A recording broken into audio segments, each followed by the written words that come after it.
আসসালামু আলাইকুম সুপ্রিয় কুয়েত প্রবাসী ভাই বোনেরা, কুয়েত নিউজ বাংলা ইউটিউব চ্যানেলে আপনাদের স্বাগতম জানিয়ে দিচ্ছি। কুয়েতের সর্বশেষ গুরুত্বপূর্ণ সংবাদ রয়েছে। স্বরাষ্ট্র মন্ত্রণালয় সূত্রে প্রকাশ করা হয়েছে যে আমগাড়া সুলাইভিয়া শোয়েকে ইন্ডাস্ট্রিয়াল এলাকায় 11 মে 2025 থেকে 18 মে 2025 লঙ্ঘনের ঘটনায় সময়কালে মোট 823টি আবাসিক আইন এবং শ্রম আইন লঙ্ঘনের ঘটনা রেকর্ড করেছে।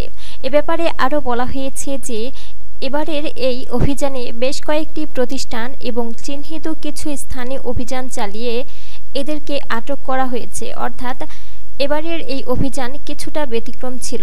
রাস্তায় ট্রাফিক পুলিশ এবং টহলরত পুলিশই নয়, বরঞ্চ যে কোনো একটি জায়গাকে কেন্দ্র করে এবং প্রতিষ্ঠানকে কেন্দ্র করে সেখানে তাৎক্ষণিকভাবে অভিযান চালিয়ে আটক করা হয়।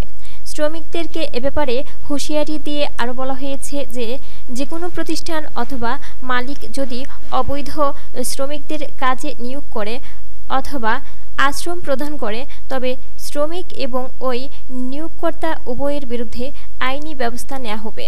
অন্যদিকে স্বরাষ্ট্র মন্ত্রণালয় বৃহস্পতিবার ভোরে একটি বিশেষ অভিযান চালিয়ে বেশ কিছু লঙ্ঘন রেকর্ড করেছে। এতে করে 359টি ট্রাফিক লঙ্ঘন করা হয়েছে।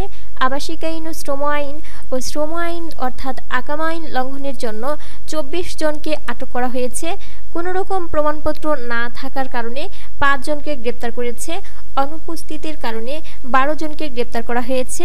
মোস্ট ওয়ান্টেড আসামি 9 জনকে গ্রেপ্তার করা হয়েছে। মাদকদ্রব্য রাখার অভিযোগে সন্দেহভাজনভাবে 1 জনকে গ্রেপ্তার করা হয়েছে। ট্রাফিক লঙ্ঘনের জন্য একটি যানবাহনকে জব্দ করা হয়েছে, 2টি সাইকেলকে জব্দ করা হয়েছে এবং ফৌজদারি আদালত কর্তৃক মৃত্যুদণ্ডের রায় প্রদান করা হয়েছে এমন একজন ব্যক্তিকে আটক করা হয়েছে। সকলের বিরুদ্ধে উপযুক্ত আইনি ব্যবস্থা নেয়ার লক্ষ্যে কর্তৃপক্ষের কাছে রেফার করা হয়েছে। জানিয়ে দিচ্ছি একটি নতুন নিয়মের আপডেট। কুয়েতে পিএম অর্থাৎ পাবলিক অথরিটি অফ ম্যানপাওয়ার কর্তৃপক্ষ থেকে প্রকাশ করে বলা হয়েছে যে কোটার বেশি নিয়োগের ক্ষেত্রে এখন থেকে বেতন স্থানান্তর সার্টিফিকেট বাধ্যতামূলক এবং শ্রমিকদেরকে প্রতি মাসের প্রথম সপ্তাহেই তাদের ব্যাংকে স্যালারি স্থানান্তর করার নির্দেশনা প্রদান করা হয়েছে। অন্যদিকে আরেকটি আবেদনকে প্রকাশ করে বলা হয়েছে যে কুয়েতের মেসিলা সমুদ্র বন্দরে একটি বোট ডুবে যাওয়ার ঘটনায় একজন ব্যক্তির মর্মান্তিক মৃত্যু হয়েছে। তবে অগ্নি নির্বাপন ও সামুদ্রিক উদ্ধারকারীরা বাকি অন্যান্যদের উদ্ধার করতে সহায়ক হয়েছে। অপরদিকে কুয়েত আদালত একজন কুয়েতি নাগরিক পুরুষ যিনি তার নিজ মাকে ছুরিকাঘাত করে হত্যা করেছিল তার বিরুদ্ধে আনা অভিযোগের ভিত্তিতে মৃত্যুদণ্ডের রায় প্রদান করেছে।